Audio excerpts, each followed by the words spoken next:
Hey everybody, David Alter here for Rink-Wide Toronto, presented by Bodog. Make a Play, Canada's choice for free casino game sports odds and poker strategies. And tonight, the Toronto Maple Leafs play host to the Florida Panthers in game number 2 of their second round series. Toronto falling 4-2 in the opening game of this set. And for the Toronto Maple Leafs, there is going to be just one small lineup change. Sam Lafferty, who had not played the last 2 games, will replace Zach Aston-Reese on the fourth line. And as a result of that, they're going to move Alex Kerfoot over from the right side to the left so that Lafferty can be on his strong side.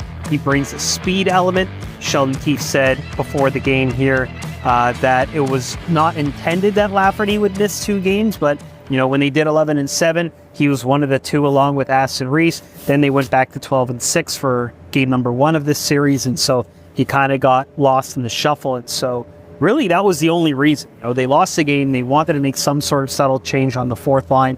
So in comes Lafferty, who brings a little bit more speed in place of Aston-Reese. We'll see if that will be enough. Of course, Ilya Samsonov is going to get the start in goal for the Toronto Maple Leafs once again. He's played every game. That's not really a surprise.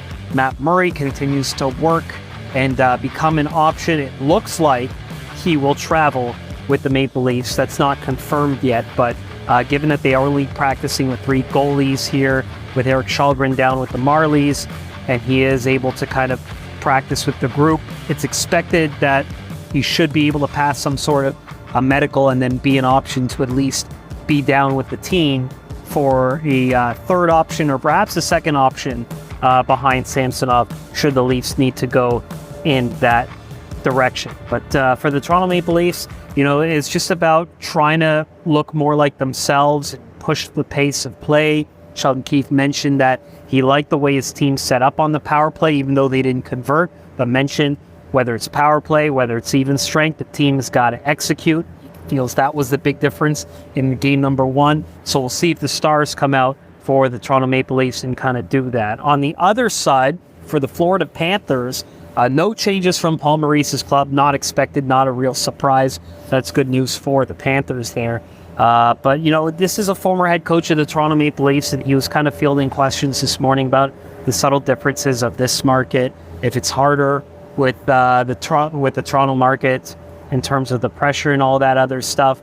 He said it kind of balances out. One of the things that he brought up, and it was a good point, was that, while there's 8 people here or whatever it is to kind of write about how so-and-so didn't play very well in a game, it also allows that player to not skate off and just kind of go unscathed, where maybe in a smaller market, if someone has a bad game, it can kind of fly under the radar, and that's not good for building habits. So for as much as there is pressure, there's also the accountability that kind of offsets things, which I thought was a unique perspective, and it holds weight because Paul Maurice was a former head coach of the Toronto Maple Leafs, who is now a head coach of the Florida Panthers and a team that is looking to try and get past the Maple Leafs. He also mentioned that their resilience and why they're at this spot right now actually went back to January when the team was struggling and they were banged up. He actually said the way this team bounces back from that will define